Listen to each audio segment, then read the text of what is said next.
Hello दोस्तों, AR study campus में आप सभी का स्वागत है। तो आप लोग कैसे हैं? उम्मीद करती हूँ कि आप सब अच्छे होंगे, स्वस्थ होंगे, मस्त होंगे और अपने अपने कामों में व्यस्त होंगे। तो अब कुछ दिनों से मैं लॉन्ग वीडियो नहीं डाल पा रही थी क्योंकि मेरे भी एग्ज़ाम चल रहे थे। तो आज मैं आ गई हूँ उसी टॉपिक के साथ जो मैं पढ़ा रही थी।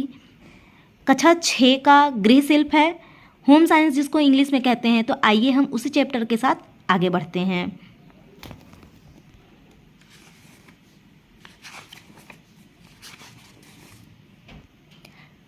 मैंने आप लोग को पिछली वीडियो में पोषण के बारे में बता रखा था। आप लोग पिछली वीडियो को अगर नहीं देखे होंगे तो प्लीज़ आप लोग जाइएगा, पिछली वीडियो को वॉच कीजिएगा और समझने की प्रयास कीजिएगा आप लोग। तो आप लोग देख सकते हैं मैंने यहाँ से लेकर के यहाँ तक और आगे की भी कुछ चीज़ें मैंने बता रखी है पिछली वीडियो में। आप लोग मेरी पिछली वीडियो को जब वॉच करने लगेंगे तो आप लोग देखेंगे इस फिगर के बारे में भी मैंने बताया है। और भोजन को पका करके खाने से लाभ क्या होते हैं, पचाने योग्य बनाना, स्वाद बढ़ाना, हानिकारक कीटाणु का नष्ट होना और भोजन पकाने से पूर्व ध्यान देने योग्य बातें, ये सब सारी चीज़ें मैंने पिछली वीडियो में बता रखी है। तो आइए हम इसी वीडियो के साथ और इसी चैप्टर के साथ अब आगे बढ़ते हैं। तो हम लोग देख सकते हैं, आइए देखें कौन कौन से तरीके हैं भोजन को पकाने के। भोजन पकाते समय यह जानना बहुत आवश्यक है कि उसे किस प्रकार से पकाया जाए जिससे उसकी पौष्टिकता नष्ट न हो। भोजन पकाने की निम्नवत विधियां प्रयोग में लाई जाती हैं। तो आप लोग भोजन को कैसे पकाते हैं कि वो मुझे नुकसान ना करे और उसकी पौष्टिकता हमारे शरीर को लाभ पहुंचाए, इसके बारे में ही हम जानेंगे। तो पहला है जल द्वारा पकाना, जिसमें दो टॉपिक बताए गए हैं, उबालना और सूप बनाना। तो पहले हम उबालेंगे। कैसे उबालेंगे? तो दाल, चावल एवं जो रेशेदार सब्जियां आदि भोज्य पदार्थ उबाल करके तैयार किए जाते हैं, इन भोज्य पदार्थों को उबालते समय उतना ही पानी डालें जितना उनके पकने के लिए पर्याप्त हो। और दूसरा क्या है? सूप बनाना। सूप बनाने के लिए जिस वस्तु का सूप बनाना हो उसे जल में डालकर उबालते हैं ताकि वस्तु के पोषक तत्व जल में आ जाएं। सूप बनाने में पानी की अधिक मात्रा होनी चाहिए। तो हम उबालते कैसे हैं सब्जियों को और चावल दाल को, ये मैंने उबालने के बारे में बताया। और सूप बनाते हैं कैसे, मैंने इसके बारे में बताया। उबालना होता है यानी हमारे घर पे जो चावल दाल सब्जी ये सब सारी चीज़ें बनती है, हम पानी में डाल करके भाप द्वारा ही उसको उबालते हैं। उबाल करके ही हम सब्जियों को और दाल चावल को खाते हैं। और हम उतनी ही पानी डालते हैं जितना कि हमारी सब्जियां और दाल चावल उबल जाए, ठीक है, और खाने योग्य हो जाए। सूप बनाने के लिए थोड़ी सी पानी की मात्रा ज़्यादा लगती है। सब्जियों को हम कट करके पानी में डाल करके इसको उबालते हैं ताकि सब्जियों की जो पौष्टिकता है वो पानी में आ जाए। पानी अधिक होता है क्योंकि पानी से ही सूप बनता है। और जो बाकी सब्जियां होती हैं या तो हम उसको खा सकते हैं या फेंक सकते हैं, लेकिन उसकी पौष्टिकता पानी में आ जाती है, इसलिए हम पानी की अधिक मात्रा रखते हैं। और दूसरा क्या होता है? भाप द्वारा पकाना। यहाँ उबालना होता है, पानी में हम डाल के उबालते हैं क्योंकि जल द्वारा पकाना होता है। अब क्या होता है कि भाप द्वारा पकाना। कुछ खाद्य पदार्थ ऐसे होते हैं या भोज्य पदार्थ ऐसे होते हैं जो कि हम भाप द्वारा पकाते हैं। भाप तो इसमें भी लगता है बट ये जल द्वारा पकता है, लेकिन ये सिर्फ और सिर्फ भाप द्वारा पकाया जाता है। और भपाना क्या होता है, वाष्प द्वारा पकाना क्या होता है, हम इसमें भाप द्वारा पकाने में जानेंगे। तो वाष्प द्वारा पकाना, इस विधि में भोज्य पदार्थ में पाई जाने वाली नमी ही उसको पकाने में सहायक होती है। इसमें पानी नहीं डालते हैं।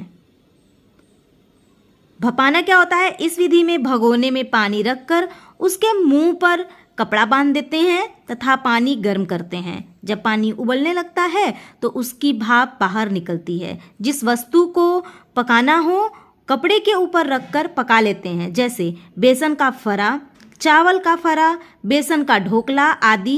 इस विधि से पकाने में या पकाने के कई लाभ हैं। पोषक तत्वों की क्षति कम मात्रा में होती है, भोजन हल्का एवं सुपाच्य होता है। तो आइए पहले हम इसके बारे में समझेंगे। इस विधि में जो भोज्य पदार्थ पाए जाते हैं उसमें नमी वाले पकाने वाले जो होते हैं, आप उसमें नमी के द्वारा सिर्फ पका सकते हैं उसको। इसमें पानी नहीं डालते हैं। ठीक है। जैसे हम प्रेशर कुकर में कोई चीज़ें अगर पकाते हैं तो कोई ऐसी वस्तु भी होती है जिसमें हम पानी बिना डाले ही उसको पकाते हैं, ठीक है।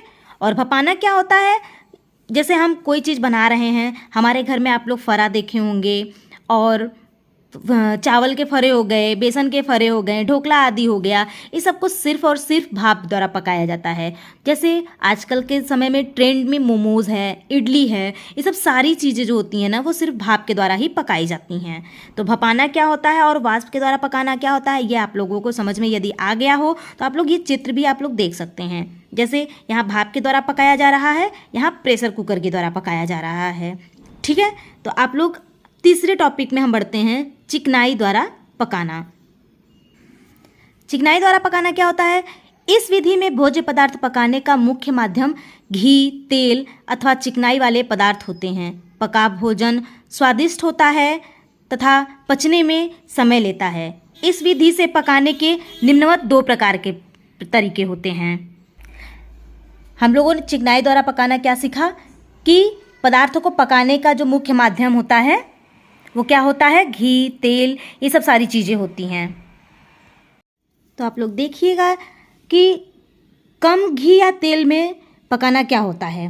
इस विधि को तलने की उथली विधि कहते हैं। यानी जब कम या घी तेल हम कम करके पकाएंगे, चीज़ों को सिर्फ सेलो फ्राई करेंगे, तो उसको क्या कहते हैं, उथली विधि कहते हैं, ठीक है। जैसे इसमें भोज्य पदार्थ सेकने या तलने के लिए कम मात्रा में तेल या घी का प्रयोग करते हैं।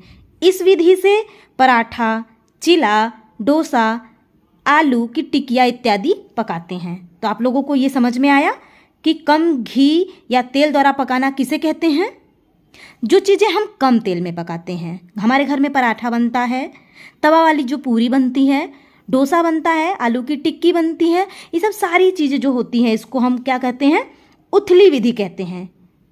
ये सब सारी चीज़ें जिस विधि के द्वारा पकाई जाती है उस विधि को हम उथली विधि कहते हैं। अगर एग्जाम में आप लोगों को पूछ दे कि उथली विधि किसे कहते हैं, तो जो कम घी या तेल द्वारा पकाया ना होता है उसी को हम उथली विधि कहते हैं। तो आइए हम आगे बढ़ते हैं। और पहला था कम तेल में पकाना और दूसरा है अधिक तेल या घी द्वारा पकाना। इस विधि को तलने की गहरी विधि कहते हैं। उसको उथली विधि कहते थे, इसको गहरी विधि कहते हैं।